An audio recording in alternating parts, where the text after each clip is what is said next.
Greetings, fellow investigators, and welcome back to our video podcast, Into the Darkness, where my friends and I play the Call of Cthulhu role-playing game. I'm your host, Tom Rayleigh.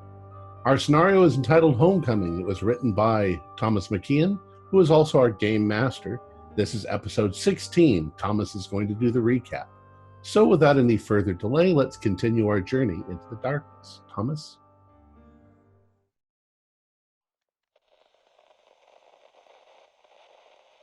You're listening to NBC Red, and now, our evening program. Coming to you live from Rockefeller Center in the heart of New York City, it's the adventures of Dexter Fowler, starring Corey Heisted, Jeff Wilkins, Tom Rayleigh, Nick Swan, Ken Trent, and Wayne Worthy. Tonight's episode, Homecoming, episode 16. And now for the recap. Last week, our daring heroes found themselves at the Arcane Society in Harlem, where distraught organization head Guy Jules shared with them his fears. It's his belief a secret underground cult has been shadowing the Arcane Society for years, and now, at the most vulnerable, they've struck. It's Guy's belief that this cult caught wind of their associate, Tally Darby, a powerful psychic medium whose powers are still yet to be truly determined by our dashing heroes. As such, they've nabbed her and her sweetheart, Timothy Tucker, the man the players have been searching for some devious plot. Guy recently learned of a dealer who, supposedly, had had interactions with this cult before and sends the heroes to find him, but not before they uncover tragic news. The Arcane Society is being forced to close. After turning down a deal to sell to a secretive company called the Atlantic Sea Partners, the spine-tingling, interesting zoning codes of New York have shifted and forced the patrons of this once noble society out. But Guy's not leaving until he uncovers the truth.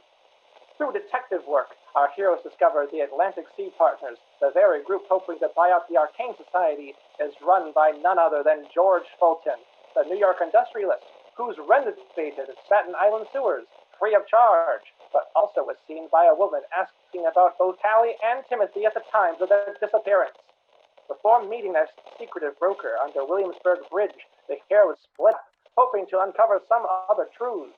Unfortunately, they were disappointed in what they found. Hawk, Thompson, Fowler, and William couldn't find anything strange about where the Arcane Society was built. Tommy was unable to meet the lawyer taking care of Mr. Fulton's affairs, Lucas Baxter, being brushed off almost immediately. And Mr. Epstein never made it to his destination, as he was confronted by an evil German in a New York subway. Luckily, Epstein survived, but his foe didn't stand a chance against Epstein's slippery fingers. Together, the heroes met with the mysterious broker, who spoke strangely and had an unusual appearance, even though he was shrouded in darkness. Unfortunately, the heroes found this encounter frustrating, with the broker simply saying, "Follow the money." But perhaps this broker will come back into the story as either a surprising ally or another deadly foe. We continue our story after the group has returned to the hotel, hoping for a new day, new leads, and a new story. But what they will soon discover is that their wishes will become a reality, along with murder, horror, and suspense, tonight in The Adventures of Dexter Fowler.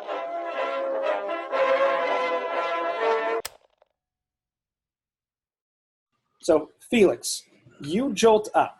Everyone has just woken up. So let's focus on Felix here for a second. Felix, when you get up to use the bathroom, you hear people coming out of their rooms. You also hear someone screaming. You actually all hear someone screaming in Hawk's room. I'm going to immediately stop what I was doing, and I'm going to head to his room. Okay. What about everybody else? I'm going to grab some tissue paper from the bathroom, and then I'm going to see what the screaming was about. Okay. Tommy, Ken, William's going to stand in the hall and observe what's going on as the guys pile into the room. Tommy, what about you? Yep, I'm coming out of my room, and I'm sort of not frantic, but looking intently to see if William is okay. Okay. And Fowler, you're not even there. Yep. You're not even here, so let's not even focus on you. All right. So by going into Hawk's room, you see that Hawk kind of had a little bit of a nervous breakdown when he woke up. I'm standing on the bed. Yeah. Holding the sheets like this. Like I'm ready to fight, but I'm holding the sheets. I will now let you guys kind of role play this all out. So I'm breathing really hard because I've been screaming for the last couple of minutes. And I'm dazed eyes. I'm looking at you, but I'm not quite. I'm looking around. I understand. I'll ask the most obvious question. Bad dream? Jesus Christ. Oh, you dreamed about him. Oh my God. So I hopped down off the bed. Oh my God. What was it? What did you dream about? It's not so much what was in the dream. It was it felt like there were two people in my dream. The first person was trying to warn me about something. It was a woman's voice. It said that Timothy is still alive. I have the funniest feeling that it could have been our girl that we're looking for. I don't know what her voice sounds like, but she said, she asked me if I could hear her. She said that she was trying to contact me and that if I was strong enough that I'd be able to hear it. And I think it was a psychic connection with Tally. But then something else came, something that was really angry. It intruded into the dream. It tore everything away. It screamed at me that I was next, that it would eat my soul. And that's when I woke up.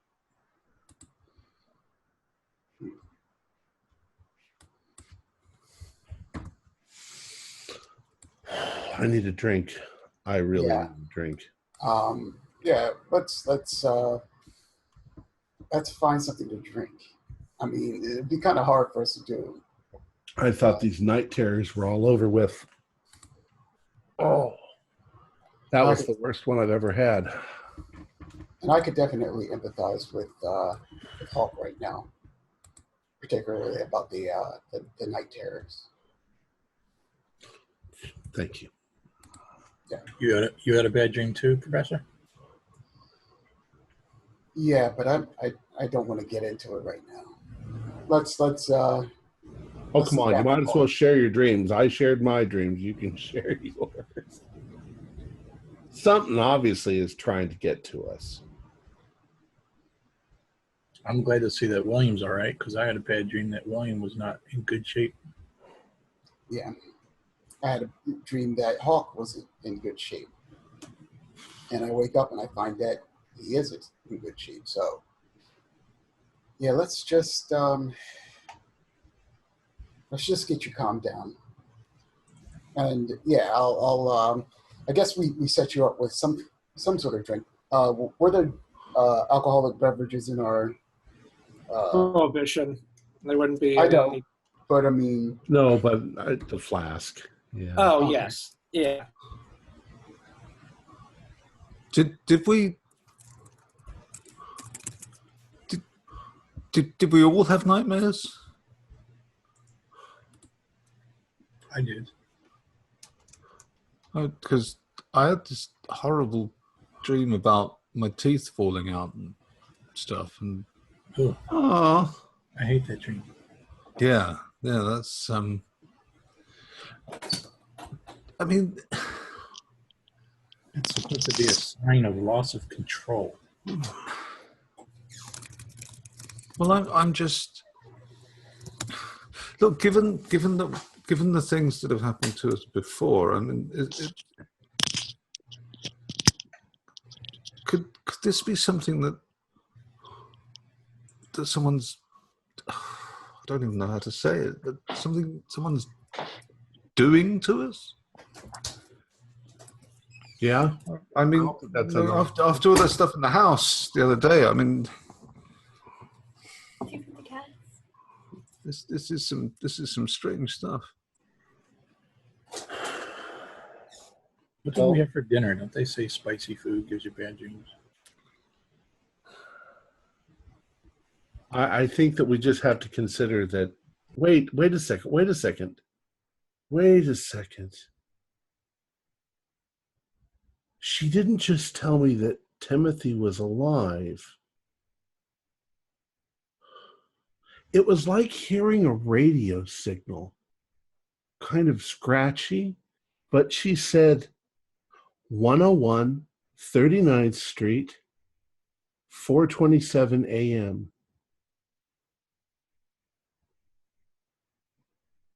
That's pretty fucking specific. Sorry, my language. I'm upset. 101 39th Street, 4:27 a.m. She wanted us to be there after she told me Timothy was alive. What time is it now? I'm going to say it's about 5. Sun hasn't come up, but it's morning. Do you think this was her trying to? She said she was in the future. Does she want? Well, first of all, we should find out what 101 39th Street is, and then, does she mean tomorrow morning? I guess. I mean, I can see her do, but then why send the rest of us nightmares about? I'm not so sure that she sent us nightmares. That thing, whatever it was that attacked me, that was definitely a nightmare. It was an entity, and I think that I've seen it before in previous dreams. Although I usually only saw its eyes. Same eyes, red eyes, glowing in the dark. Wait a minute. We just left, before we all went to bed, we just left the weird, crazy guy under the bridge, right? That's right. That would give anybody nightmares. That was scary.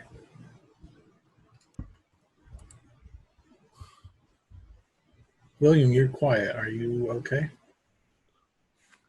Yeah, I'm just absorbing all of this, you know. William just walks quietly over to Hawk, and maybe because he has an empathy for some of the stuff that's going on with him, he just puts a quiet hand on his shoulder. Well, you're sensitive to these things. Did you get anything from her? I didn't receive any message from Tally, no. But that's pretty specific. That's pretty specific. I can hear it almost ringing in my head. 101 39th Street, 4:27 a.m. But it's past that now, so she must mean tomorrow, or the next day, or the next. I think she means tomorrow.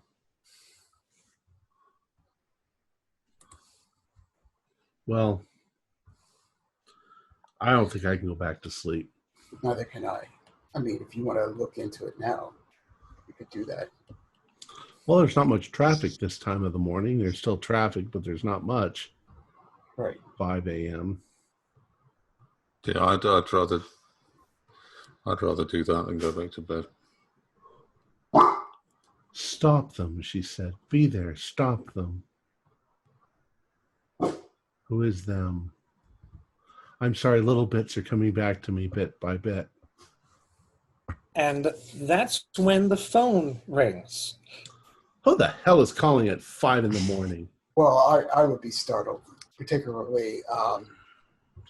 And I'm thinking that we're talking sort of quietly, and there might be a bit of space in between what we're saying, and then all of a sudden, phone rings. Oh, it's in my room, so I'll pick up the phone. Yeah, all the phones are ringing in the suite, but you pick up the phone and you kind of hear heavy breathing. Oh, not that again. Oh, it's you. No. Hey, it's Arthur again. You Hello? hear the voice of Guy, and he says, "Hawk." Yes. Guy, the guy from the he's awesome. He's asthmatic. He goes, "The cult. They know what's going on. There's been a break-in at the Arcane Society." Uh-oh. Perhaps that explains the evil dreams. Is anything missing? The police just showed up. We're waiting for them to tell us to come on. Can you get down here? Yeah, we're on our way. Is there... all right, we're on our way. Fucking New York Arcane Society. They've had a break-in. Can William just keep his dressing gown on? Because it's got deep pockets on the dressing gown. Yeah. Put your jacket on over it because it's cold out. All right. So, is everyone fine with going to the Arcane Society? Yep. Well, should we call Dexter? See if he's had a dream. Let's call him really quick before we leave. Brrr. Bring. Found the phone. I pick up the phone. I'm like, hello? Wake up, Dexter. Wake up. First off, did you have a weird dream? I had a pleasant dream, actually. All right, goodbye.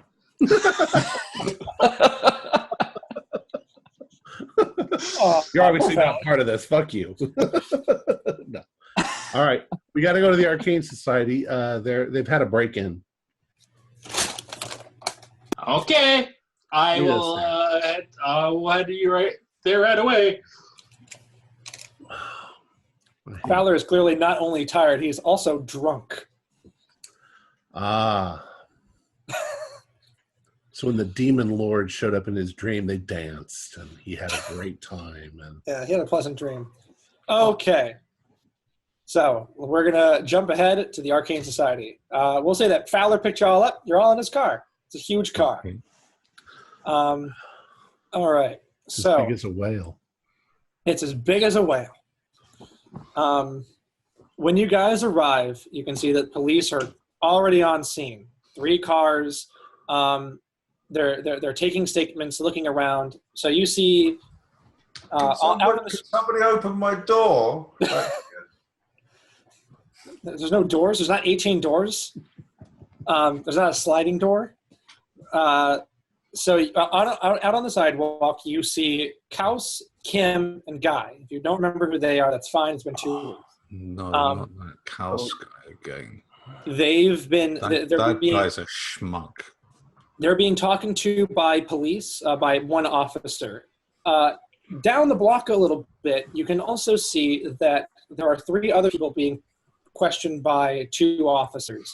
One is a woman who's got a stroller with obviously a child in it. And then the other 2 are men. One is kind of a middle-aged guy. The other one is kind of a short, stocky, elderly man. They're kind of talking to the police. Wow, that's weird. What's she doing out at this time of the morning? Exactly. I was about to ask the same thing. I'll tell you what, guys. I'm a detective. I can take this opportunity to get a look around the Arcane Society without them interfering. See if we can find out if anything's missing. You might need to fast talk those police. Yeah. Not a problem. William wants to go and check out what's going on with the people on the street. Tommy, do you want to come and check out what's happening? Because that could be a devil child. Henry, why don't you come with me? Yeah, I was about to suggest this. I was going to ask if you needed assistance. I could assist you. Well, we'll see if we can grab Guy there. Yeah. He seems the most helpful of the. Yeah. I will go with Tommy and William. William. So you guys are going to talk to the people outside? Yeah, I'll go with them as well. Yeah, Okay. we'll talk to the people outside. So, The first thing I'm going to say is to Guy, and the others. I'm like, is anything missing? well, I guess we'll start with Henry and Hawk then. As you guys approach, you can actually overhear the officer saying, "We're lucky they didn't make it past the big door that you have in the back. It looks like they didn't take anything else in any of the other rooms. They didn't even go into your offices, it looks like." And you can kind of see Kim kind of relieved. She kind of leans down. Koss has got his arms kind of crossed like so. He's pissed that the cops are kind of just, they're like, oh, they broke in, but nothing's really gone, so you're fine. Guy kind of looks over at you, Hawk, and he says, officer, this is Clifton Hawk. He's a private investigator. Detective. All right, and he then points, and this is Mr. Thompson. Isn't that correct, Professor Thompson? Professor Thompson, yes. And the copy kind of turns to you and he says, "All right, well, I'll tell you what I told them. Looks like whoever broke in, they made it past the front door," and he points to it, by blasting the knob with some kind of small explosive. It's pretty intense for just some casual robbers looking to make a single score. Then looks like they made their way to the back room, but they couldn't get in. We'll go in. So if you want to come inside, gentlemen, and he kind of waves everybody in. He's going to do now kind of like a walkthrough with them to show them what's going on. Okay. While you guys are walking, we're going to jump to the other four. So you four, you're walking down the sidewalk. There's an officer. He's drinking Greek coffee, as New York officers do. And he sees you, and he looks like he's like 21 years old. And he's like, "Hey, you're not supposed to be back here." And he says that in the most passive, non-authoritative way possible. No one told us not to come here. Well, we're questioning witnesses down there. So witnesses, what's happened? What? Hey, sees Fowler. He says, "Aren't you that guy from the radio?" Maybe I am. "Oh, I love your stuff." And he takes a drink of his coffee. William says yes. He's thanks. Detective Fowler from the radio. Yes. He's on a case. Oh man, well, if you're here, so and he kind of waves you guys forward. He kind of waves you forward, and he says, and he kind of calls out to the other two, questioning the witnesses. And he's like, "Hey guys, it's Dexter Fowler." And they kind of turn, and they're like, "Who?" They're seasoned cops. They're like, who the hell is Dexter Fowler? And you can see that the woman is kind of cradling her child. She's it's awake and it's crying. The other two gentlemen are they're in pajamas. In fact, the middle-aged guy is in his robe. So he then says, "Dylan, we're trying to do an investigation here. We're trying to question witnesses, not meet celebrities." And now they're arguing kind of amongst themselves about your antics, Fowler. So it kind of gives you an in with the witnesses. Okay. William quietly just steps over to the witnesses while they're discussing it all. Okay. So the witnesses are kind of left unattended. Come on, Tommy. I basically say to this officer, thank you so much.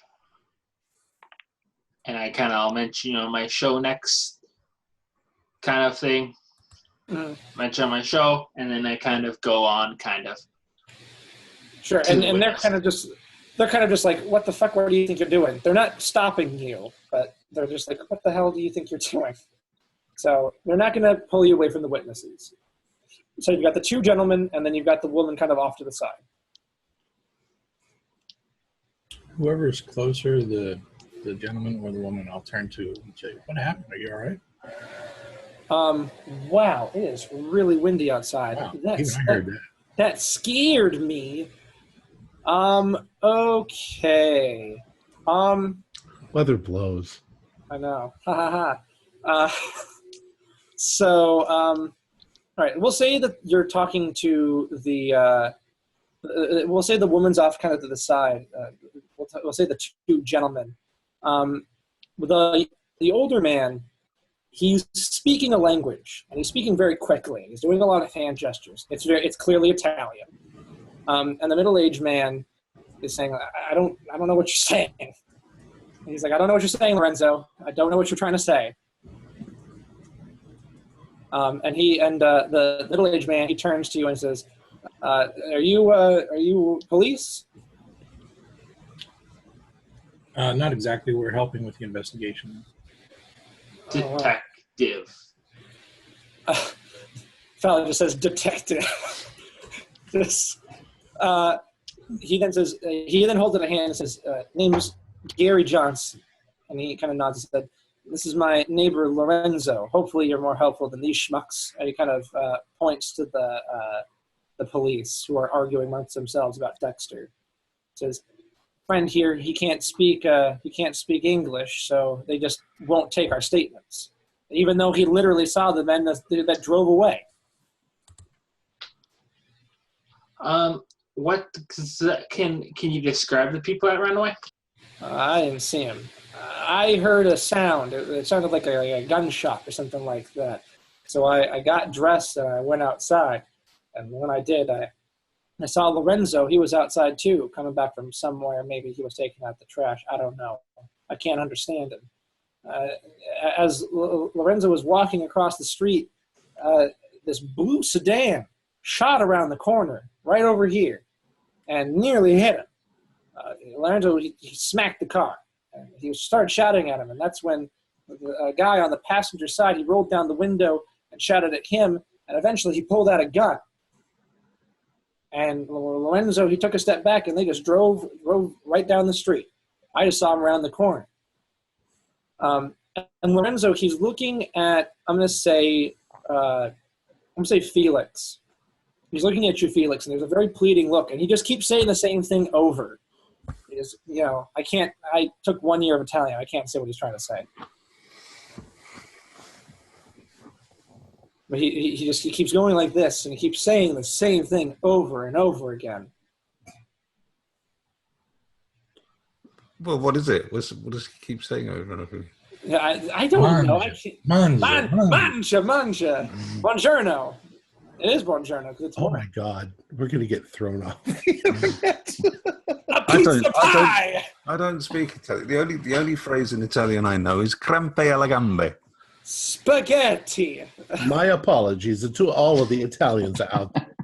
This horrible representation.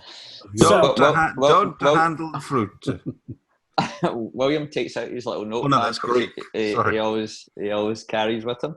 Mm-hmm. And he kind of tries to calm the man down, and he motions car and like number plate, and I point, if there's a car nearby in the street, I point down to the number plate, and I get the pen out and hand it to him to maybe get a number plate off him if it's possible.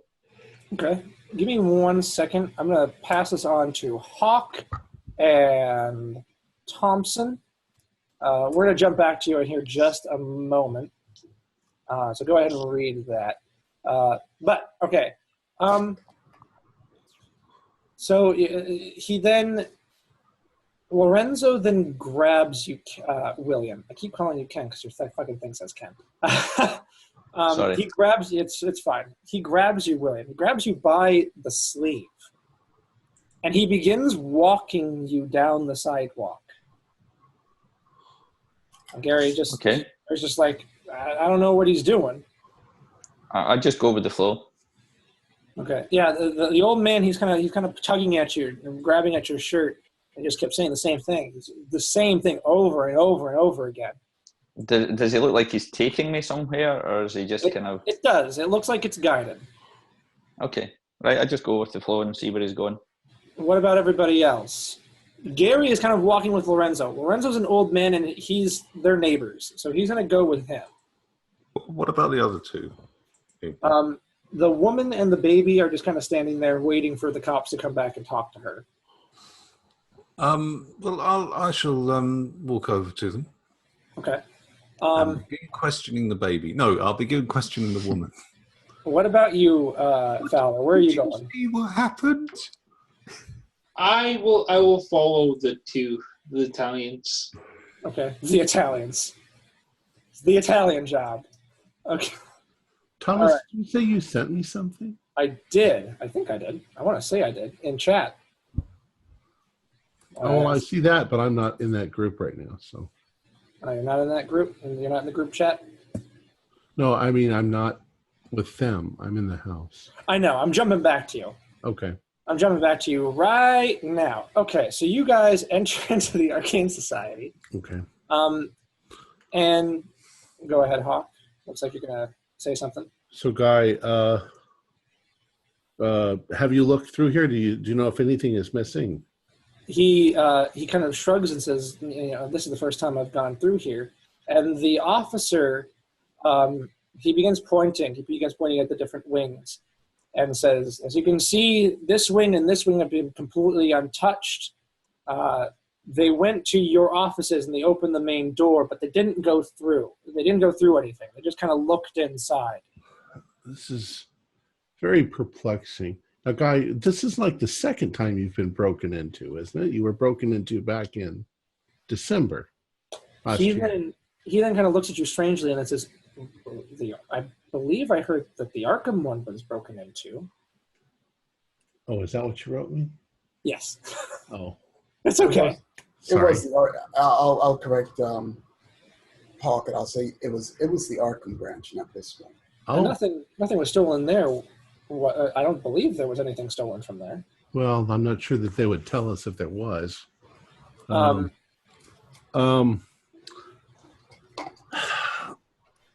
What you're telling me is that these people came here. They blew up the lock on the door, which made a loud noise, which alerted the neighbors. They broke in, and then they turned around without actually getting anywhere, jumped in their car and drove away. Well, let's go. Pretty inept burglary. Well, let's go down to the end. Kaus kind of scoffs at that. And Kaus says, "Well, I didn't say they didn't try." And he begins walking down to the main, the end door, the door to the vault. And you can see, as I mentioned, I think in like 2 episodes ago, there are locks just all down this thing.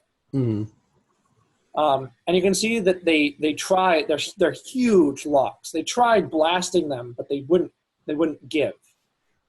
But you can see points where they tried, breaking them off and everything like that. And he says the officer says they tried breaking into this room here, but they couldn't get in before they probably heard officers on their way. Probably heard sirens. So I'm looking up and down the locks, and I turn back and I look at Kaus, and I'm like,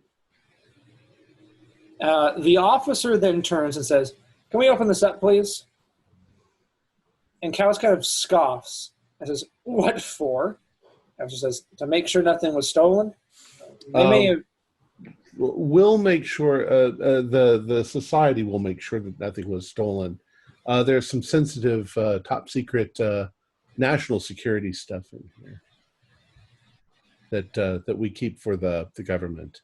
We can't allow anybody inside.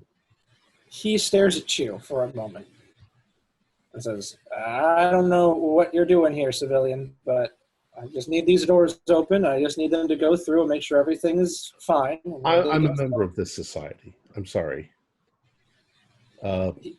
We can't open the locks. He then turns to Kaus and kind of glares at him.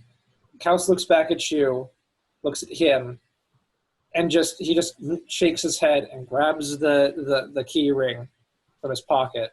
And the officer then nods and says, "Thank you, sir." And he undoes the locks. So I sort of step out of the way. Um, And I look over at Kaus like, are you out of your fucking mind? He opens the doors, and inside is a very, I wouldn't say lavish, but it's very sophisticated. It's very immaculately done. Inside, you can see that there are artifacts, about 9, in display cases. Some are as small as like a series of just tiny little gold tokens, and some are as large as a literal staff. And it's just set into a display case, and you can see placards. You can say on that staff it reads the staff of Hypa. In the back, you can see that there are books in shelves and shelves and shelves. Some of the books are exposed, but as you guys enter, I'm imagining you're entering, you can see that some of the books, about a handful, sit on the shelves, and they're not books. They're literally concrete slabs. There's about 6 of them.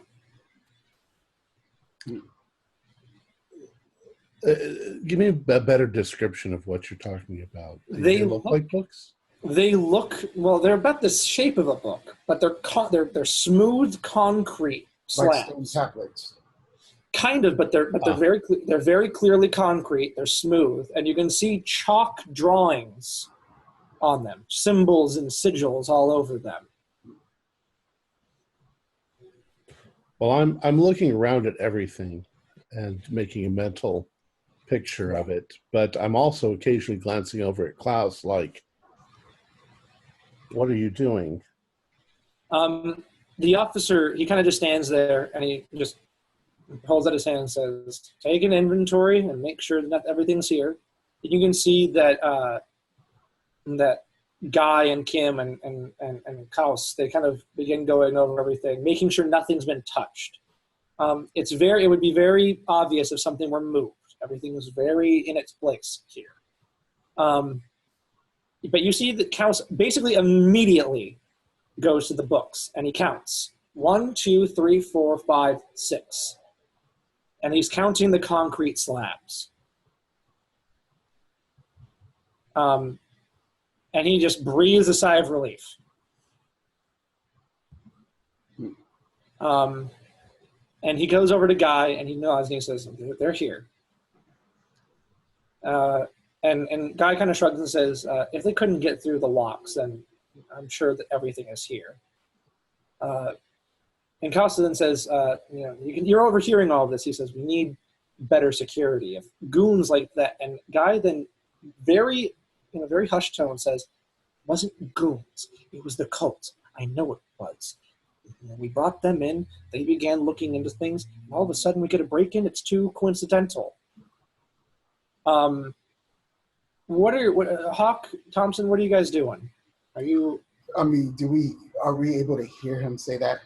Yeah. Well, I was going to say I'm listening to what they're saying, but I'm pretending to just look around the room. Mm-hmm. And my focus is on them.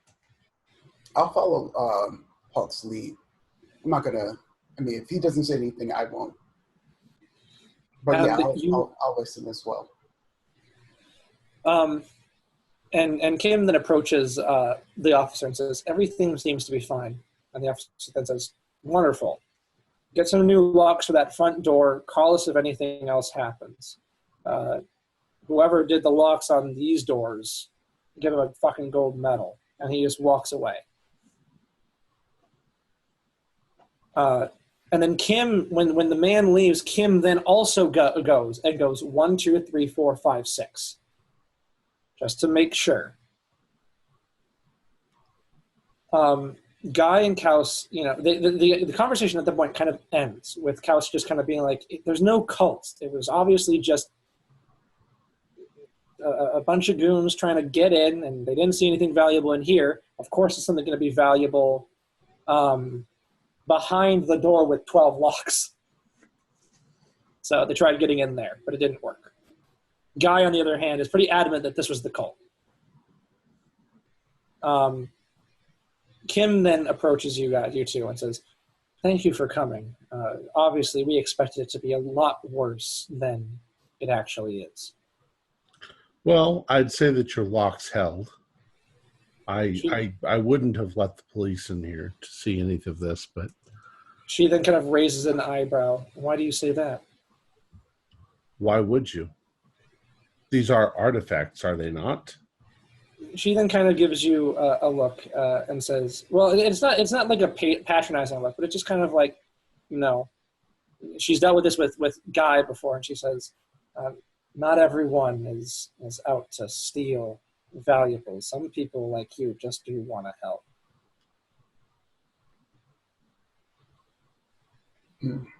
And she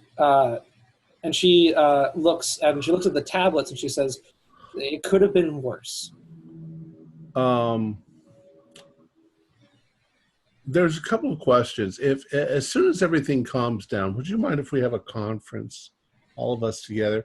It's time that we lay aside any differences or everything. We need to know what's going on. She then kind of raises another eyebrow and says, what do you mean? We just need to get all of our books in a row. If you don't mind the sort of funny reference to the books. And she smiles and says, that's fine.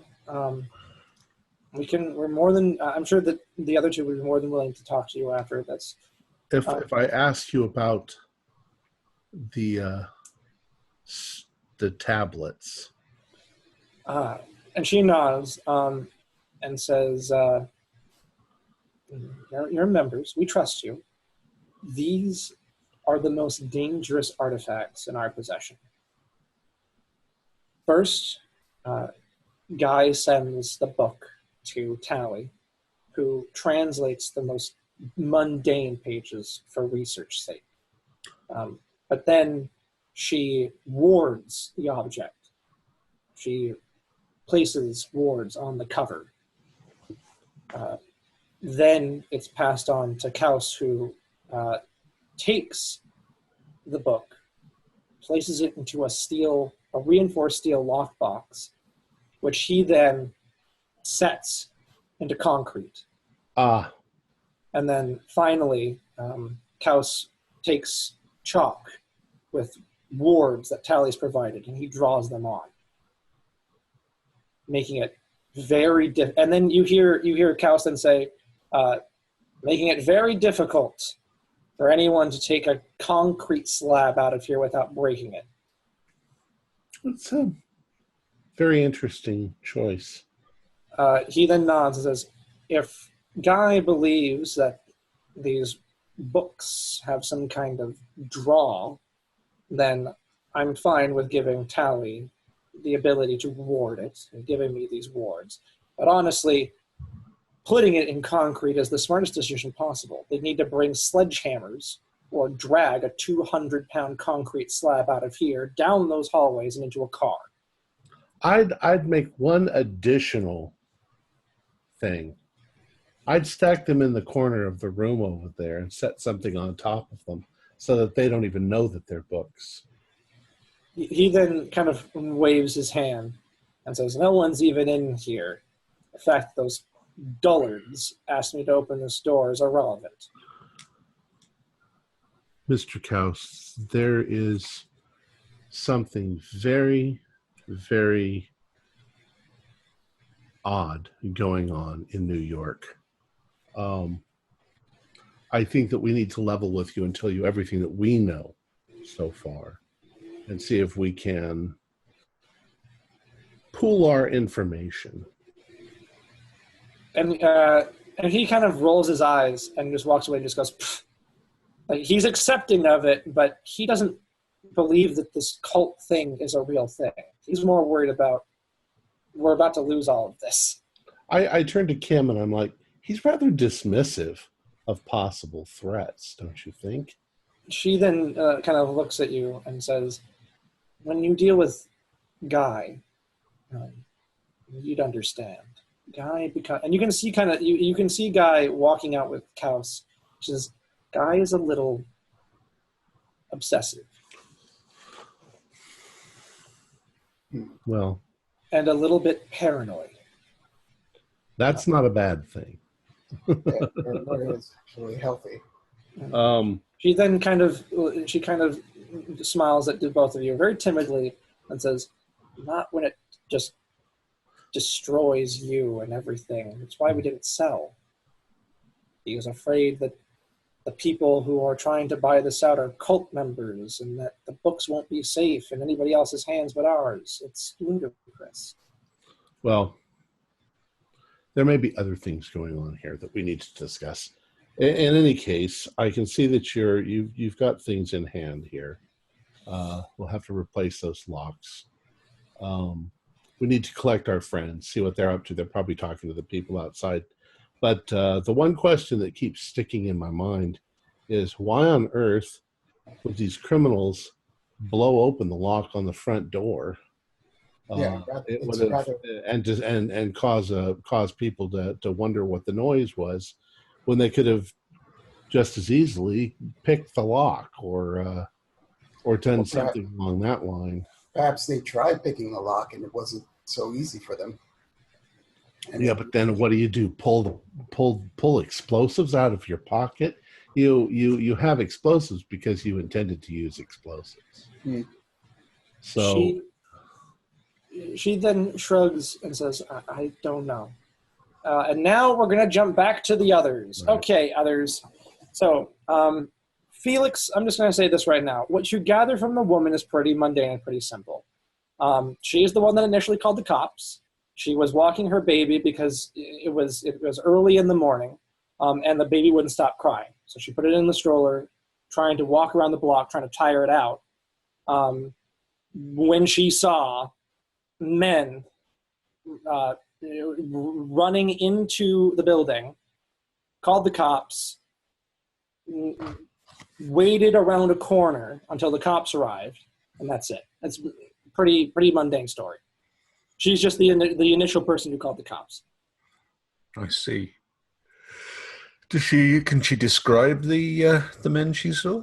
She says that they were driving in a blue sedan, that there were about 4 of them, and that they were dressed in all black. Did they look like hoods, toughs? They looked like mobsters, all black, hats. So now, if you want to, we can just assume that you've now run back down to join the other 4. Well, walked briskly. Briskly. I'll keep my composure. Sure. I mean, they're not going too fast. Lorenzo, he walks you several blocks, all 4 of you, several blocks, to a parking lot.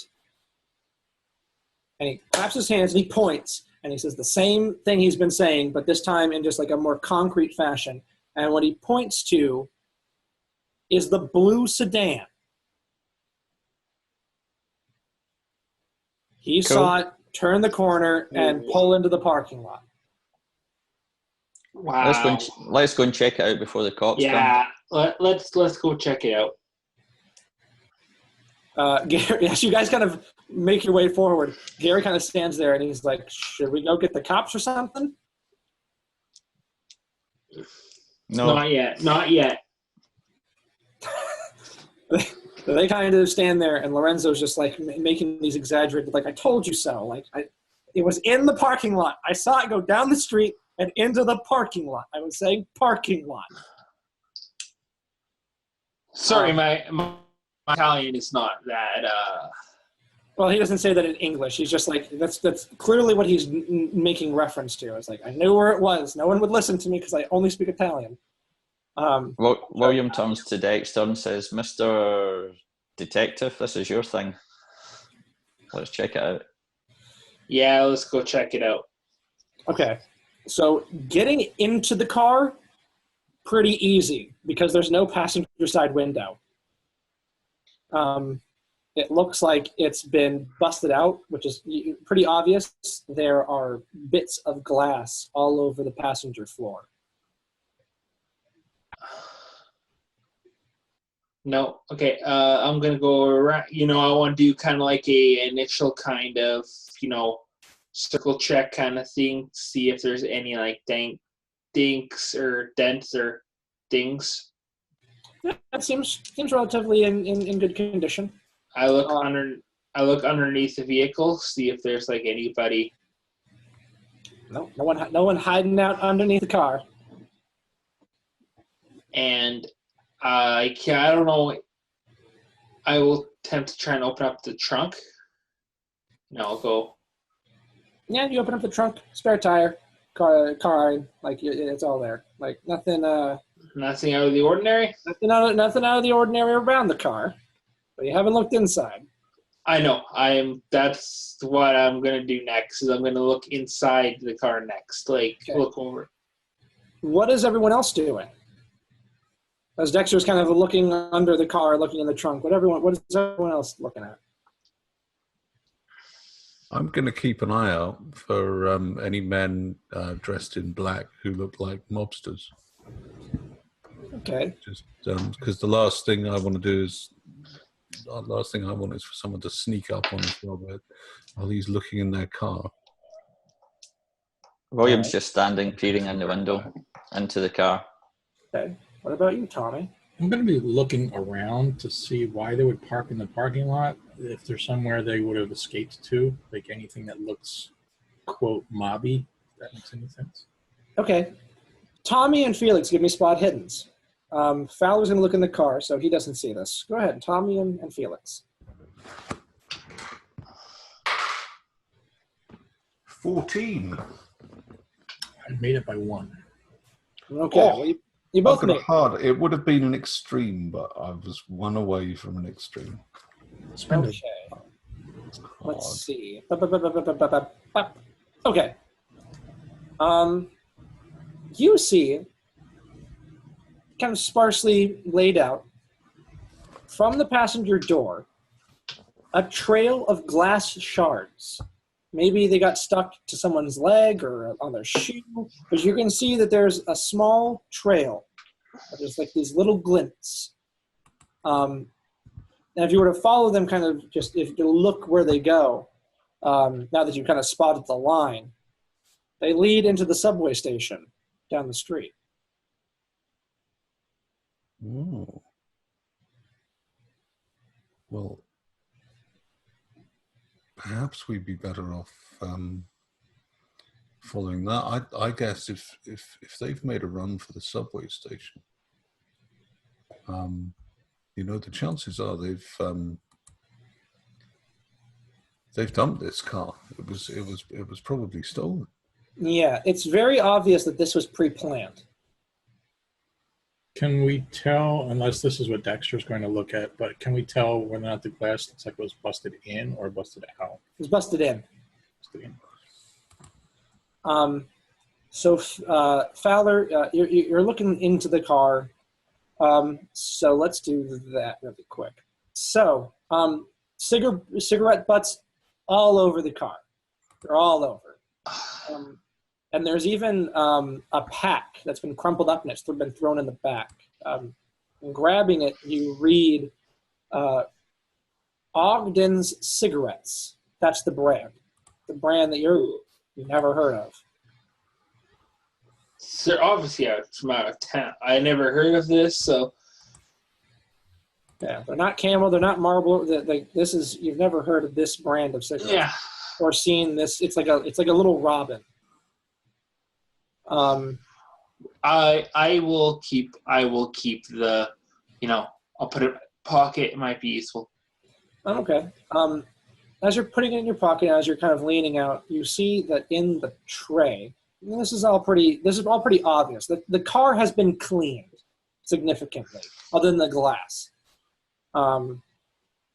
In the tray, you can find that there's some loose change, a little bit of garbage. But you also see a used matchbox, most likely for the cigarettes. Okay. It's for a bar called the Black Horse Tavern. And I'm letting you do it without a spot hidden because you know that bar. It sticks out, like seeing that little matchbox sticks out to you. What was the name of it? The Black Horse Tavern. It's by the Hudson River. It's a pretty rough bar for sailors and unsavory types, mainly criminals. Okay. Anything else in here? Other than in the glove box, it's registered to a guy named Tom Alden. No. But that's probably just the owner of the car. It looks like this car's been broken into. Okay. I said, okay, so that's, if there's nothing else, I will go to see if where's Tommy and Felix. Dexter? Oh, yeah. Check to see the ignition, see if there's it was busted. Okay. I then check the ignition. No, it works. Weird. They did not use a screwdriver. Okay. That's what I was thinking, was they just stole a car to do their crime and then ditched it. Well, Tommy, do you have any mechanics? Any electrical, any... No, just base. Do you have drive? Base, yep.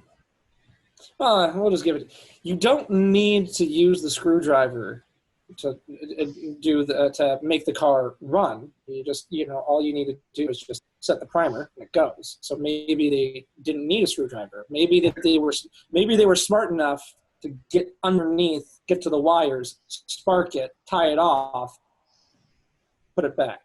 Okay. Well, I have a 30 in drive. So yeah, we're also going to say that you started the car and you used a screwdriver and you broke it. Because how did you have the keys?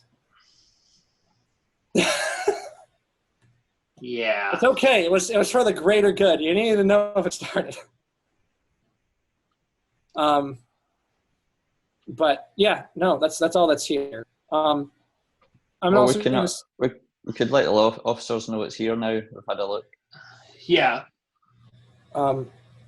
Building off of the subway, there's no guarantee that you will know where they went. It's just very obvious that this was planned. They picked a car that probably wasn't anywhere nearby. They came here. They broke in. Something happened. Most likely the woman saw them while they were in the middle of doing their thing. Yeah. And when the sirens rang, they knew exactly what to do. Get in the car, drive down to the parking lot, get out, go to the subway, leave. Okay, I tell Tommy, and I tell Felix, and I tell you there, Trent, Ken too, that basically I show him this cigarette pack. I'm like, this is really weird. Do you know what this brand is, Felix or Tommy? Ogden's isn't that that's some kind of British thing, isn't it? Mm-hmm. Don't they make a pipe tobacco called Ogden's Nut Gone Flake? Well, like I said, I've never heard of this brand. I was wondering if you know it, so you probably obviously know the brand there. Yes, I think it's some kind of. I didn't know they made cigarettes, but I think it's some kind of European company. That's something. So we're German, maybe? Was it German stuff? Germans did use the subway to get away when Felix followed them. I just want to know, would it be the German? Would it be the same kind of brand of group of Germans that you kind of encountered there, Felix?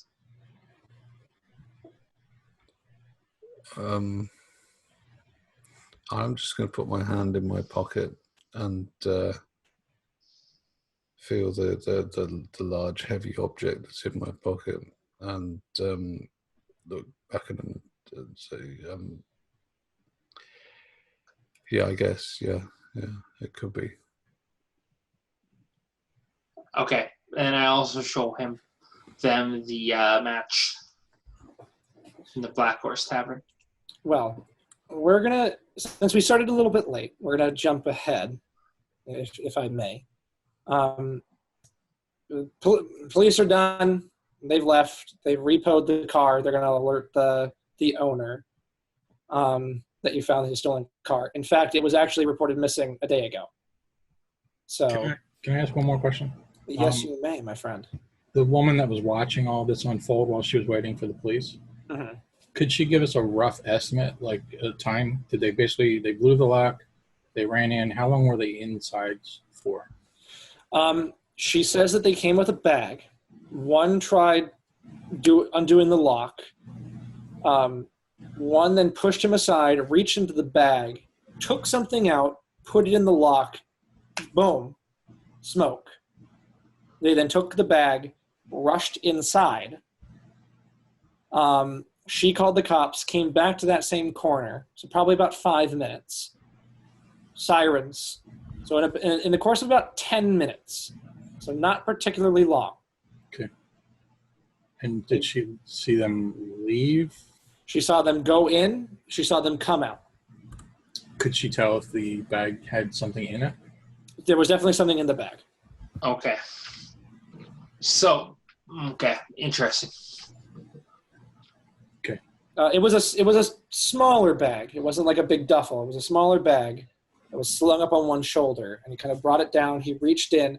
He took something out, basically almost immediately, stuck it in the lock. Boom. Something stolen about the size of a cantaloupe? No. She just said she doesn't really know. Okay. What she also does know is that, there was a lot of stuff in there. She imagines that it's the same thing that he took out, because he reached in and just pulled it out. Reached in, pulled what out? He reached in, pulled something out, stuck it in the lock, pulled out a lighter, held it to the lock, stepped back, poof of smoke. Oh, he reached into the bag to pull that out. Yes. Okay. Gotcha. All right, thanks. Yeah. This Right. is an awfully sophisticated way of doing things. I mean, it's clearly a smash and grab, but according to them, nothing was taken. So either they don't know what was taken, or they're hiding what was taken. I think they are hiding. I think they're hiding something.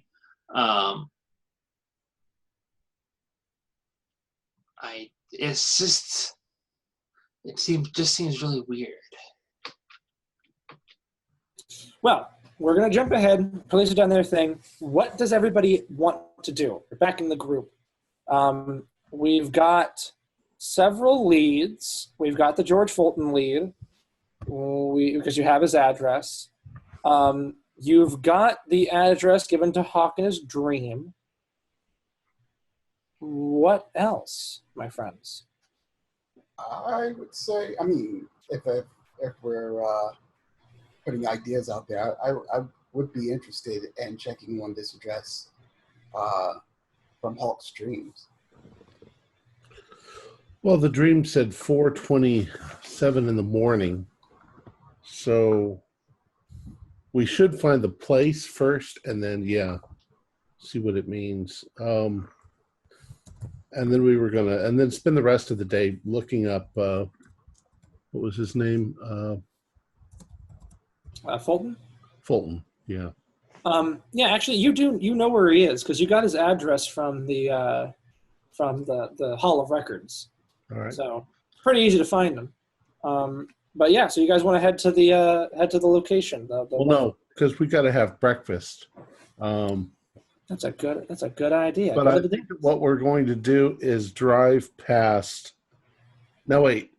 Is Fulton's place closer, or is 101 39th Street closer to where we are? When you keep repeating it, Felix and Dexter, you know kind of where that is. It's in Red Hook. It's in Red Hook. I don't know if you guys know much about Red Hook. It's a rough neighborhood. It is a very rough neighborhood. It's not my city. It's a very rough neighborhood. Is that the same area that Dexter knows that the matchbook came from the Black Horse Tavern? Is that Red Hook as well? Give me 1 second. Dexter also recognised the address of the bar. Yes. Yeah, I know. I've dealt with tons of other people in that area, like in that. Well, to answer Hawk's original question, Fulton's office would probably be the closest. Fulton's office is in Manhattan, so it's not that far. Well, okay, but his office isn't open at 7 in the morning. His office is. I mean, you could drive past. It's a 13-story skyscraper with people going in and out at all hours. All right. Well, whichever way, it looks like we'll go there first instead of. You don't want to go to breakfast? Well, this is all after breakfast. Well, let's do breakfast really quick. Yeah, I want breakfast. I could eat. So. Yeah, I can eat too. Okay. Pancakes. Can I get pancakes? Everyone goes to IHOB and gets burgers. I hate that place. So. No idea what you're talking about now. You've lost me entirely. As you guys are eating breakfast at a diner, you're all noticing something. Everyone who has a newspaper, the front page, you can see it's big, bold letters stretch across the top. It's today's paper. It reads, "Murder Victim's Body Missing."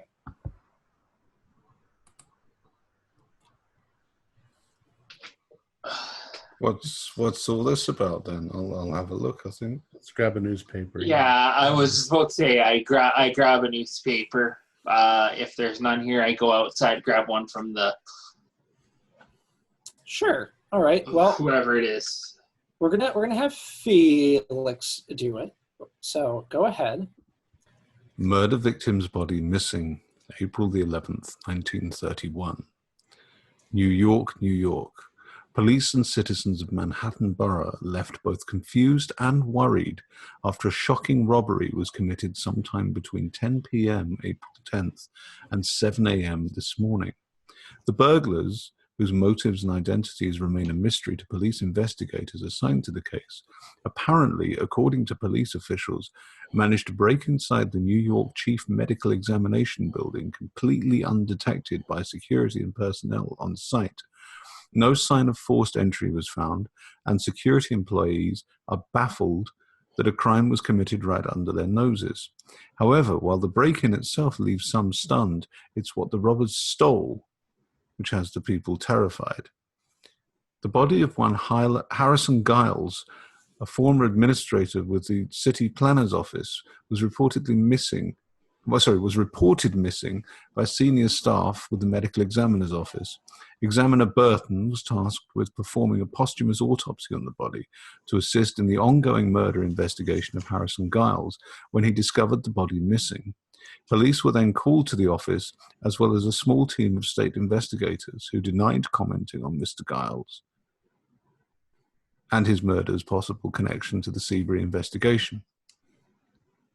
Captain Trevors, with Manhattan Borough Precinct 25, told reporters in a press release that while there was no evidence of a break-in, they noted a blood trail that led to an open back door. Police are asking anyone who was in the area between 10 p.m. and 7 a.m. to come forward if you have any information pertaining to this crime. So that was that between 10 p.m. last night and this morning? Yep. Yeah. Wow, that hit the newspapers quick. So Mr. Giles, it's the same Mr. Giles we saw murdered in the Right. in the back alley. That's Why a would they- curious coincidence.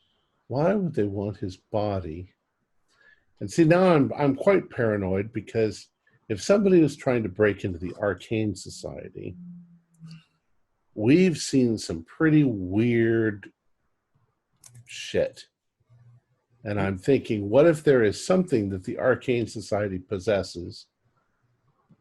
You're going to look at me completely weird, but what if they had something that could raise the dead?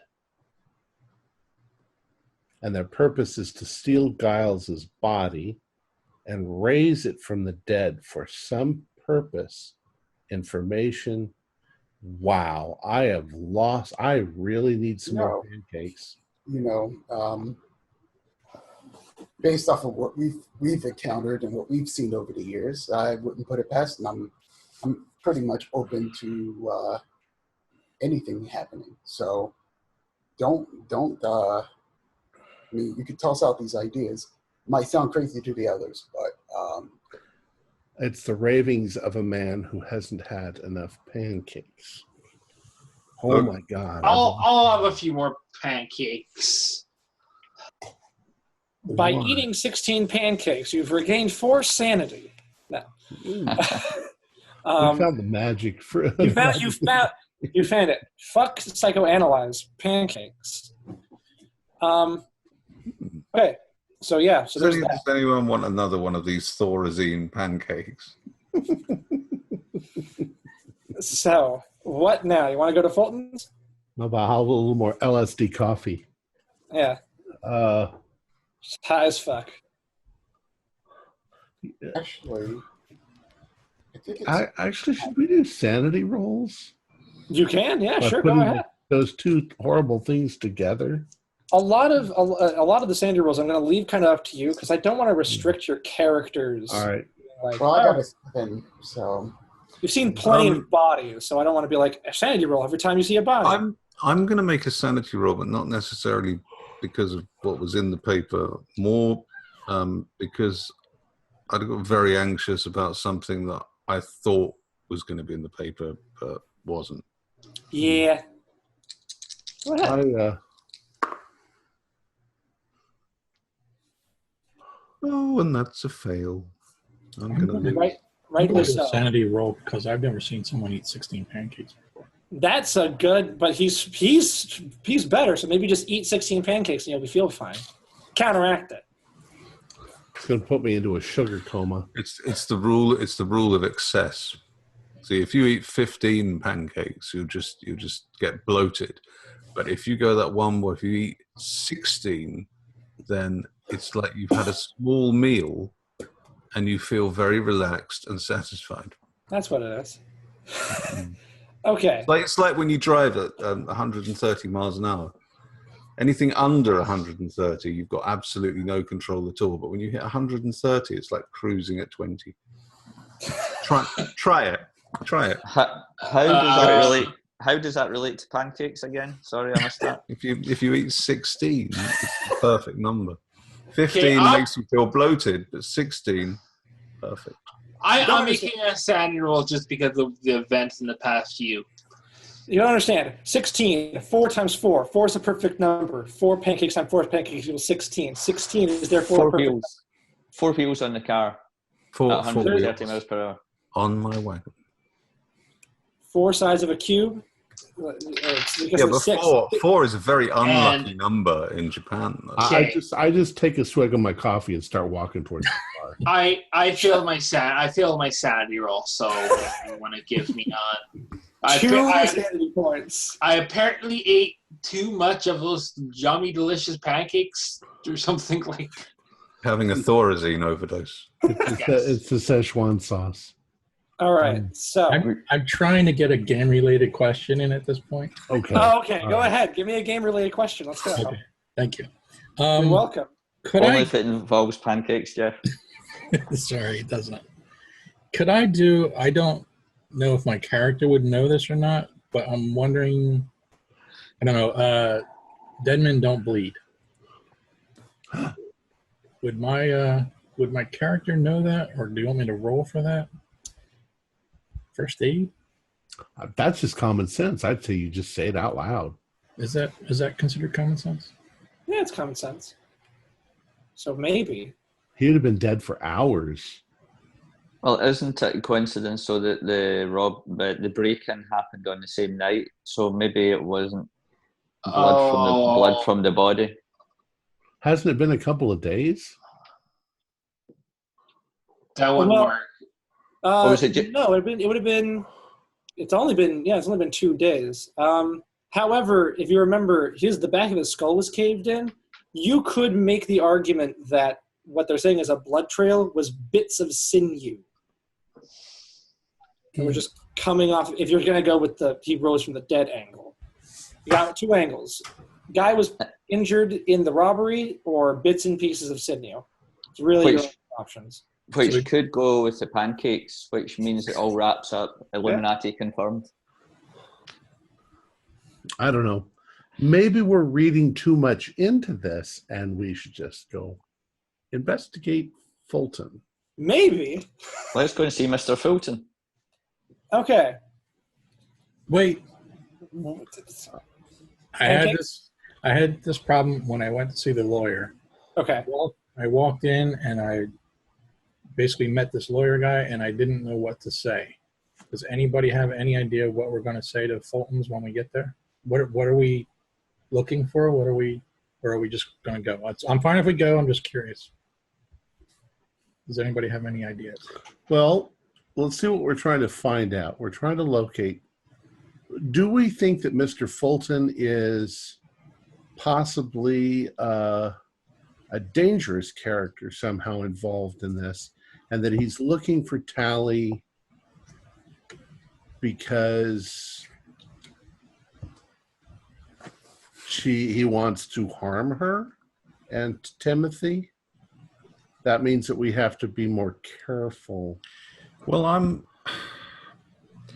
you see, the only thing that intrigues me really about this is that a guy like Fulton, I mean, if he wants someone, he just sends someone to get them and bring them to him. Mm-hmm. That's what these rich fellas do. But he went around there himself looking for her. That's kind of odd, don't you think? Well, let's think about her for a second. We know that she was using her gifts to contact the dead. So was Fulton trying to use her to contact the dead? And it could be, because it does sound. To me, it seems more like a personal thing. I mean, otherwise, these swells, they'll normally send some muscle round if they right. Could Fulton be behind the two break-ins? We have no connection there. Well, because they did have I just want to ask the GM or the keeper this. These stuff they use, is it I'm trying to word this. Are these I can't. I'm trying to word it. She seemed to say that they lit something. So, like blasting caps? And are those used? I think this is where you're going, right, Dexter? Yeah. It could be used in construction, especially if you're trying to dig out tunnels to build sewers. Maybe they got them off of an industrial site. I'm going to discreetly take Hawk off to one side for a moment. Okay. Just out of earshot of the others. Can we assume, just for the sake of stuff, that you're walking to Fulton's? You're just kind of walking down the block. Okay. Yeah, we'll just So I'll just kind of linger back with Hawk behind the I'll others. just clarify. I didn't necessarily mean let's talk about all the things that Fulton could have done. I meant more practicality. Like when we walk into this big, huge office, how are we going to see what? You know what I mean? Like looking at our crowd, are we just going to be able to walk off the street and say, "Hi, we'd like a meeting with your president"? You know what I mean? Well, we need to know what our approach is going to be. If we think he's dangerous, that's one thing. Otherwise, we could just go up and say, "We're looking for this woman. We understand from one of the neighbors that you also were looking for. Do you have any idea where she might be?" I think if just a couple of us go in to go and chat to him, sure, and then that leaves the other 4 as unknowns to him, who can follow up other potential leads or take a different angle later on. It won't sort of sour things for the rest of us. That's a good idea. And also, if those 2 don't go in there, and he does turn out to be something nefarious, and they don't come out after a certain time, we know something's up. So we would be the insurance as well. Right. So we're just trying to figure out how to approach the whole thing. Yeah, but I think just sending a couple of people in there to just very upfront say, look, we've been hired to find Mr. Tucker and what was Tally's surname? Tally Darby. And Ms. Darby. If I could intercept here, as you guys are walking, Hawk, you all of a sudden get a piercing headache. It's like someone's hammering a nail into the center of your head. Oh, we've been here before. And this is also going to be, while the headache is it's something that happens. Your stomach just begins churning uncontrollably. And that's when... It's the pancakes. It's the pancakes. That's when Hawk stops on the sidewalk and basically projectile vomits blood onto the sidewalk, bits of something in it. And when you focus on the bits, they're wriggling. They're cockroaches. I'm going to make a sanity roll. I'm making a sanity roll. Make sanity rolls. Yes. What were you eating? I have a very big problem with blood. I'm not going back to that diner ever again. And I have failed that. I failed that too. Yeah, Henry. I imagine I see this too, right? Yeah. I'm gonna roll sanity, but I'm also gonna roll sanity. 2 points of sanity. 2 points, you said? 2 points I have lost. That's what I rolled. What was that, Henry? I said I'm gonna roll a sanity, but I'm gonna roll a sanity with penalty dice. Yeah, you know why. I passed both times, but I'll take 1d4. Take 1d4. I'm definitely. I'm going to make a Constitution roll as well. I think. Yeah, that's good. Past that, I have already managed to. I failed. How much do I lose? 1d4. Everyone who fails 1d4. Everyone who passes take 2. Hawk, when you vomit, the headache's gone. You're fine. I lose 2. Yeah. I think you can see they're big cockroaches. They're wriggling about, and when they get on I'm waiting. I'm just going to carry on walking and wait up the road for them. I don't even want to stand there and look at it. I don't want to smell it or be near it or anything. Is there one on its back and its legs are going like that? Sorry about that, folks. Oops. And Tommy, I think you need to take a second sanity roll because you turn and look at William and you realise he's still got his dressing gown on underneath his jacket and he's totally forgotten.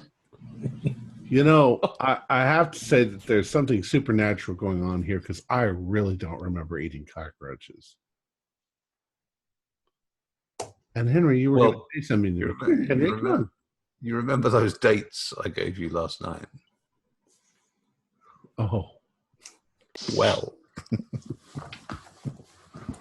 Can I ask, Mr. Hawk, were you dreaming about cockroaches? No. No, but I was threatened by that entity. No, but I on the other hand was dreaming about cockroaches. Oh. and cockroaches actually coming out of your mouth. You see why I asked you to tell me your dream? Well, Oh no! I can't remember. I'm supposed in my dream I was meeting Williams. I can't remember who Williams is. William, as in Ken's character. Oh, okay. Oh yeah. All right, so you guys are walking down. William, hit him in the head with your boomerang. I'll remember that. Guys, just that passing thing. They vomit all the time. So walk to Fulton's. Wait. Okay. Now I'm hanging back because I'm a little grossed out and stuff like that. But is Henry going to tell me what he was going to tell me? I don't know. Let's ask Henry. Yeah, I mean, I pretty much give you. I'm sorry, Felix. Felix was going to tell me what. Well, look, I'll check that we're out of earshot of the others. We take our headphones off? No. No, that doesn't. You already know what happened anyway. Hawk, Clifton. Can I call you Clifton? Of course you can, Felix. We're friends. I've done something. I think I've got myself into a lot of trouble. Oh. Yeah, when I went off to do some investigating the other day, I saw this fella that I remember seeing from a show I gave in Atlantic City. He was in the front row, and something odd about him. So I followed him. He was behaving really strangely. He was like walking up and down and round in circles around this same area and making a phone call and then pacing around again. And so I followed him, and he ended up on the subway. This was here in New York. Yeah. Okay. You think he was following you? Well, I was following him. I see. And anyway, to cut a long story short, he got off the subway train, and so did I. I followed him. I didn't think he'd spotted me, but he had. So I came round the corner, and there he was, with a gun on me, and trying to get me to go into the bathroom with him. I think he was going to kill me. So I had to take him out, and I just left him lying there outside the bathroom in the subway. I managed to take his gun. I couldn't find his wallet.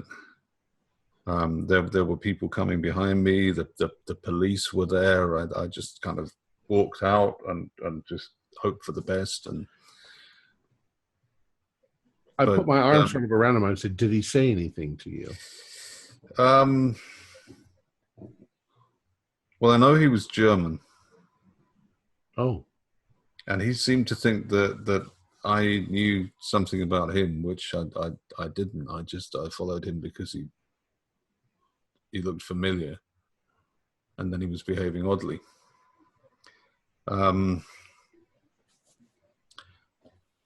But he was carrying this. I'll just sort of lean in and open my coat pocket a bit and just bring out just the handle of a Luger. You know, I think we might be dealing with spies. Well, I wouldn't be surprised. We certainly have Germans involved in this somehow. Look, Henry, your secret. It's just that the way he was dressed, though. The way he was dressed sounds exactly like the way that woman described the men who came out of that building. So, and all of this, the way that it's planned, the way that it was meticulously planned, and they had this a little explosive ready to blow the lock. I mean, this all sounds, maybe I'm just reading too many dime store novels, but this all sounds like spies to me. Well, very well, maybe. We certainly know it's Germans. The Germans have been involved in this from the beginning, right back to Arkham. That might explain why they say that nothing was missing. Because if it was something that was secret that wasn't meant to be there in the first place, then no one would know if that thing was missing, would they? You think they were retrieving something? I don't know. I mean, this could just be could have just been a distraction while they were doing something else. I don't know. Well, but I mean, why else would they do it? They wouldn't just go and blow that lock for no reason at all. Yeah. Let's keep this all. There must have been something. Let's keep this all in the back of our heads and move forward. Henry, this whole shebang has had a horrible effect on all of us. Well, look, all I know is I'm keeping this gun. Well, maybe in the future we'll find. Maybe when this is all over, we'll find a nice place out in the country and get a cat.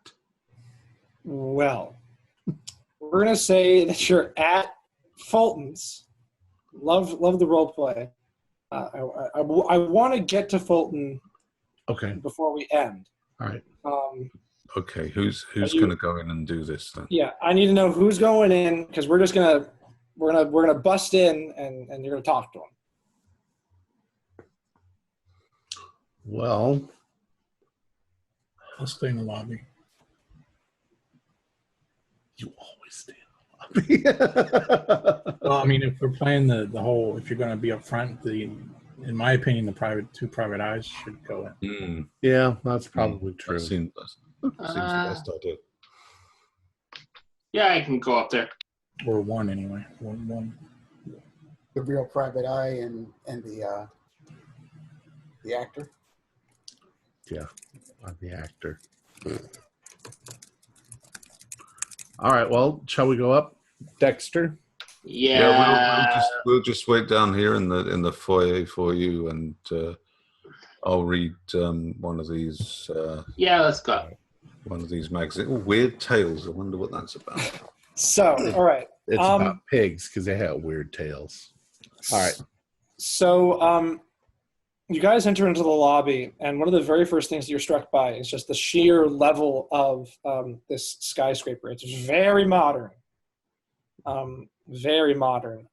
To your left, as you enter, you can see that there's an entire wall dedicated to basically all of Silver Star Enterprises' subsidiary companies. Because Silver Star is the holding company that owns all these companies that give them the money. You see, they have their hands in everything. Richardson Construction, Speedster Textiles, American Dream Crops, even a fish can company, Berman Canneries. It's got like a little tuna fish. It's cute. But they got their hands in everything, even laundry. You can also see that there is, as you walk in, there's a directory. They're not hiding where he is. It literally says, George Fulton, CEO, 13th floor. Okay. Well, let's go up to the 13th floor then. Which is odd, because they usually don't make a 13th floor. Right. Yeah. That is like very, very, it's called triskaidekaphobia. Fear of the number 13. And it's actually, I've befriended that of it, actually. No one is stopping you from entering. No one's stopping you from going up to the elevator. All right. No one's stopping you from getting in the elevator and going up to the 13th floor. Okay. When you go in, when the doors open to the 13th, you see that you've entered into a small, like, waiting room with a young blonde woman sitting behind a desk. There's rows of seats, and then two double doors that obviously lead into a rather large office. The woman, she looks up. The little placard on her desk says, Mary. And she smiles up at you, and she says, can I help you? Yes, good morning. I'm afraid I don't have an appointment. I'm Detective Clifton Hawk. This is Detective Dexter Fowler. We were hoping to be able to speak for a few minutes to Mr. Fulton. Well, give me just one moment, sir. If you would like to take a seat. Sure, thank you. Yeah, sure. She punches in on the intercom, and she says, Mr. Fulton, there is a investigator Hawk here to see you, and an investigator Fowler. And she flips the switch and she says, he's currently in a meeting, but just give him a few minutes. I'm sure he's wrapping up. Of course. Thank you. Yes, thanks again. You sit there silently for a few moments, I guess. I pick up a magazine, whatever's there. Sure, there's a magazine. Evil cults and how to deal with it. Oh, interesting. So after a few moments, the door to Fulton's office opens. There's a man dressed in a very nice suit, and he steps outside. And then you can see the man who has been described to you as Fulton. He's blonde, kind of, trimmed hair, tall, handsome, muscular. He's just an average white guy. Stand up. You stand up, and you can tell that the man in the nice suit, he's red in the face. He's rather frustrated. And he turns to Fulton, who's just kind of like, he's not like smiling. He's smirking, kind of cockishly. And I said cockishly, everybody. I thought you said hawkishly. No, cockishly. He looks like a cock. And the man in the suit, he turns and he says, just because you think you can renege on the deal doesn't mean that there won't be repercussions. Fulton just kind of holds up his hand and says, what's done is done.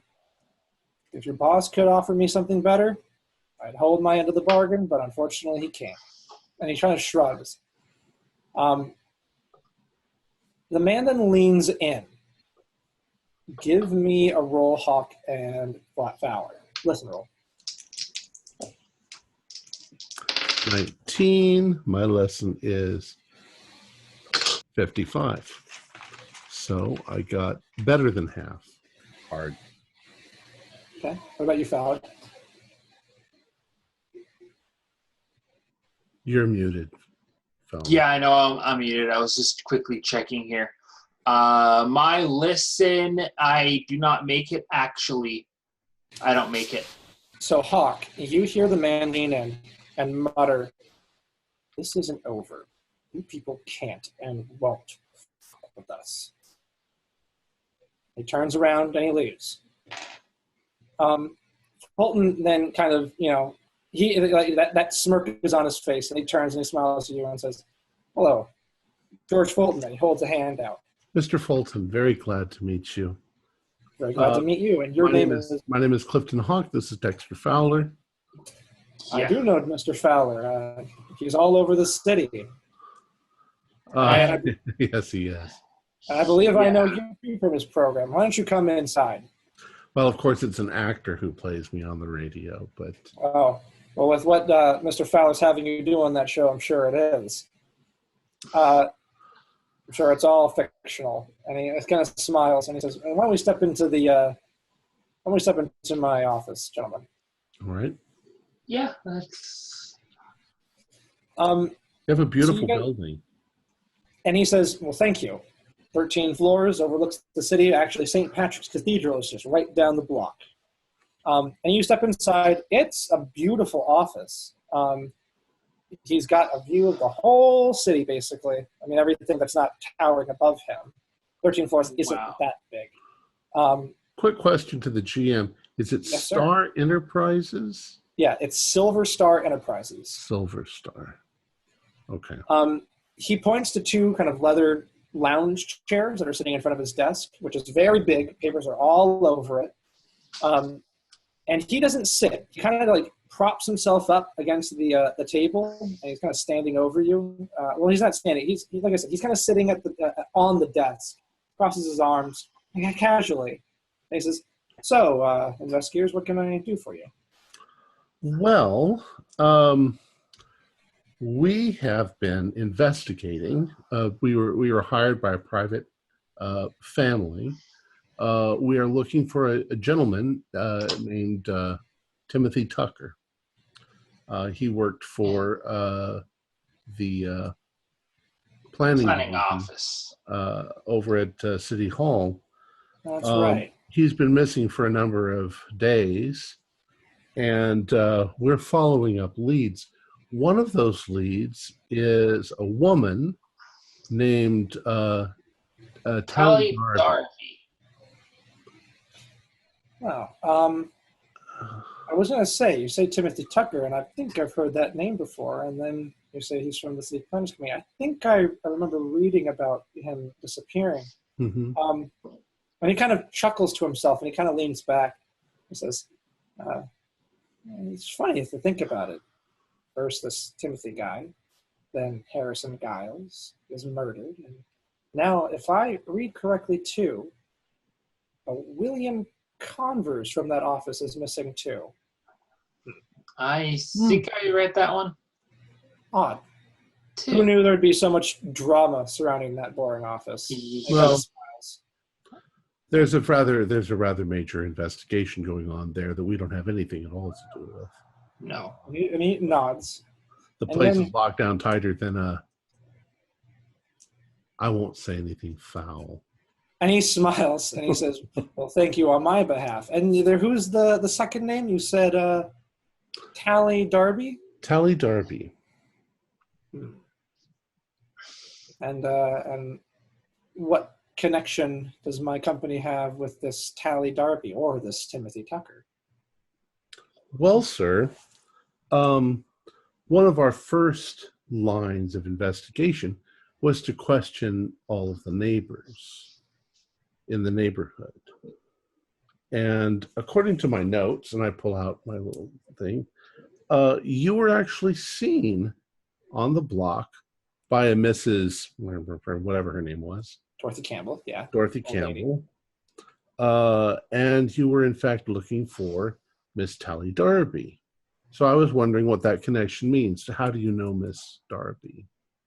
And he kind of chuckles and smiles and says, "I don't know any Tally Darby. I also definitely don't know any woman by the name of Dorothy Campbell." Oh, well, she's the nosy neighbor in the neighborhood. Yeah. You haven't necessarily spoken with her at all. She recognized you from the paper. Oh, most people do recognize me from the paper, but also... Good work, by the way, that you've done with the community around, Staten Island and stuff like that. Yeah, it's quite a humanitarian move to donate the entire sewer system. Well, I did it out of philanthropy. That entire borough was basically wallowing in its own filth. My hope is that the company and, of course, my holdings can help its people. I actually grew up in Staten Island. Very poor, alcoholic father, absent mother, It kind of waves it off.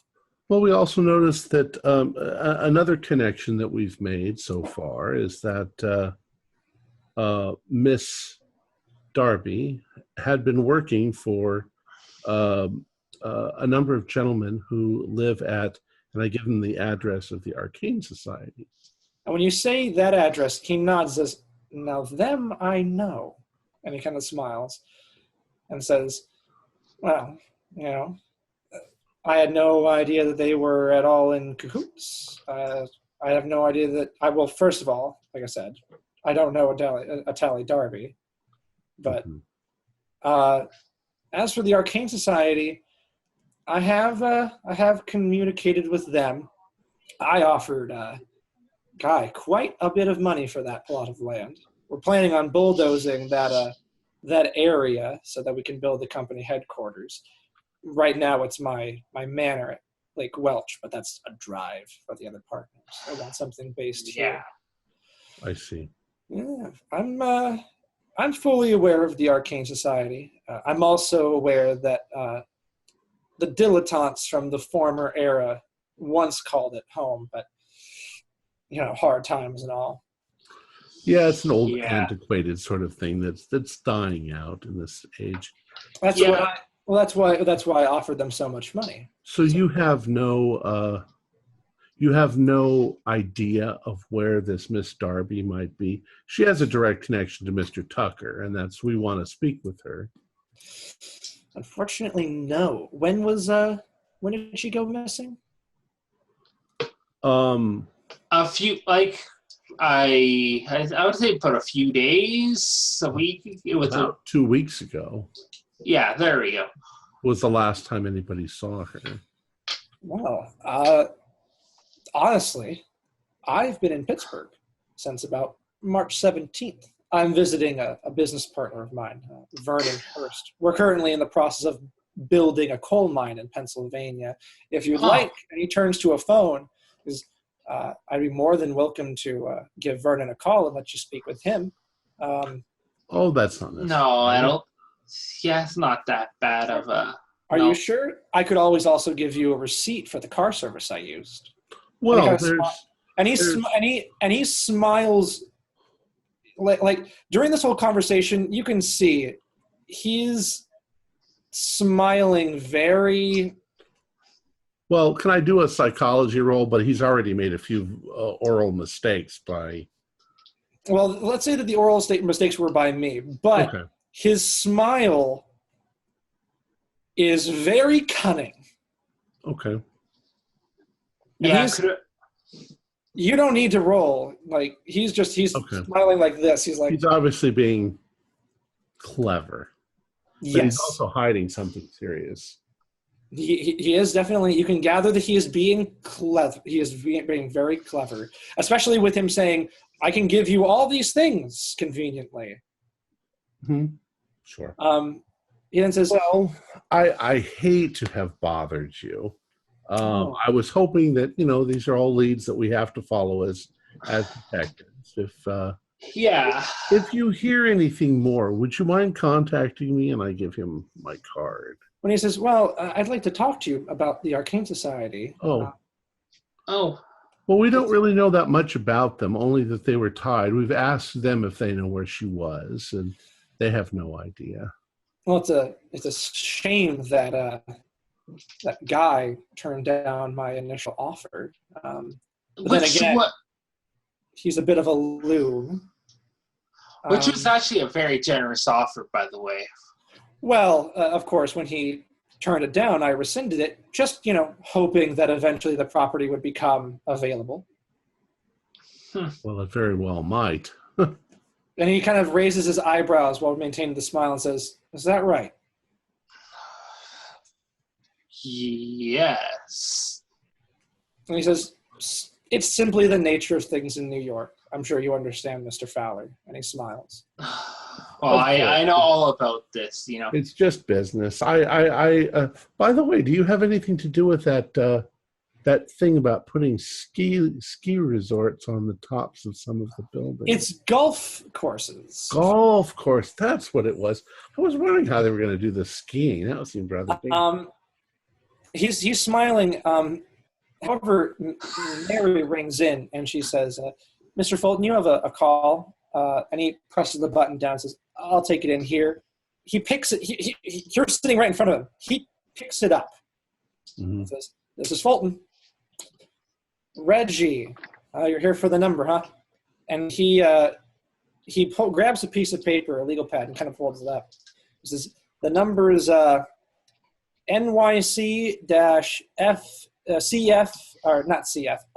I'm sorry, Reggie.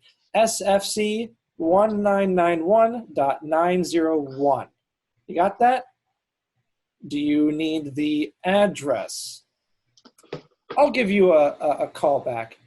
As he's doing that, go ahead and I'm not even going to make you roll for it. It's painfully obvious. On the shelf in Fulton's office to his left, you're kind of looking around while he's taking the call. Yeah, no, I was going to say that. Like, I'm looking around, kind of beautiful office. You can see that there is, you can see that Fulton is obviously a proud Mason. There's a small oil painting of Fulton in full regalia. There's also a placard commemorating his donations to Lodge 873. And he hangs up and he says, well, gentlemen, I know that you were already leaving. I seem to have just gotten busy. I wish I could help you all more. Thank you there, Mr. Fulton. Unfortunately, though, if you were planning on getting in touch with me again, I am planning a trip to Lake Welch with some friends. We plan on hunting. And he kind of raises his eyebrows. We're going hunting. However, I do want to help. Is it deer season? What exactly are you hunting? I just want to know, what exactly are you hunting there? We'll see when we get there. If I could, I'd like to do something. And he brings up his hand, and you can see he's got 2 rings on his fingers. And he's undoing one. This is just as a sign of good faith. Because I would like whoever this person is to come back safely as well. And if I do know anything, if I can help in any way, or any of my companies can help, I'd like to provide that for you. So here, just as a sign of good faith, just so that you can hold on to it. And he holds out a ring. Says it's very personal to me. One of my Mason friends made it specifically for me, and I'm handing it to you just so that you know that I want to help you in any way possible. And you can give it back to me when everything's said and done, of course. Okay. I pull out a handkerchief and then place it there. Yeah. As he's handing you the ring, you take notice of the other ring he's wearing. It's clearly a Mason ring. But it seems unnecessarily lavish. It's made of like white gold, obviously. It's got gems in it. There's writing all over it. Give me occult rolls. 07. 007. I don't make it. He's wearing it on the wrong finger. Masons wear rings on a very specific finger. I'm pretty sure it's like your right middle finger. I want to say that's correct. Don't quote me. It's on a specific finger. So he's wearing it on the wrong finger for a Mason. Okay. Yes, he's wearing it on his left index finger, which is very, very... That's the wrong finger. And he hands it to you, the ring. And he says, what finger was he wearing, the one that he took off? He was wearing it on his right index finger. Okay. And he hands it to you, and it's just a normal ring. It looks like a pretty average ring. Well, here's my card, and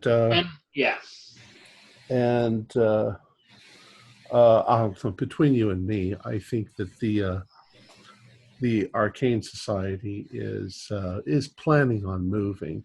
Most of their more esoteric objects have already been moved. Oh, that's a shame. Well, I'm sure that the Arcane Society here will get back on its feet. And he smiles at that. And I'm thank you very much for your time. Yeah. Thanks. Drop by any time. And he smiles and kind of leaves you outside. And as soon as you're out, he closes the door very slowly, and he's just grinning up a storm. Okay. And that's it. We can end it there. All right. Our players included Mick Swan, Jeff Wilkins, Corey Heisted, Ken Trench, Wayne Worthy, and myself, with Thomas McKeon as the keeper of the secrets. We're currently producing 4 shows a week with music and sound effects added in post-production in order to create a richer listener experience. We provide audio-only versions of our shows free for you to download from Podbean or iTunes.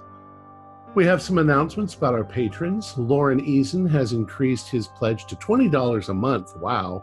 And one of our new players, Morgan Llewellyn, has contributed $5 a month. Thank you so much. Thanks, everybody. If you'd like If you'd like to become a patron, visit our Patreon account. Just $1 or $2 a month helps us a lot.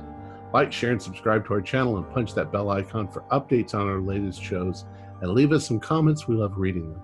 This is Tom Rayleigh, together with all the members of our gaming club, inviting you to journey with us into the darkness for another adventure into the universe of H.P. Lovecraft and the Call of Cthulhu role-playing game. Until next time, good luck and good gaming.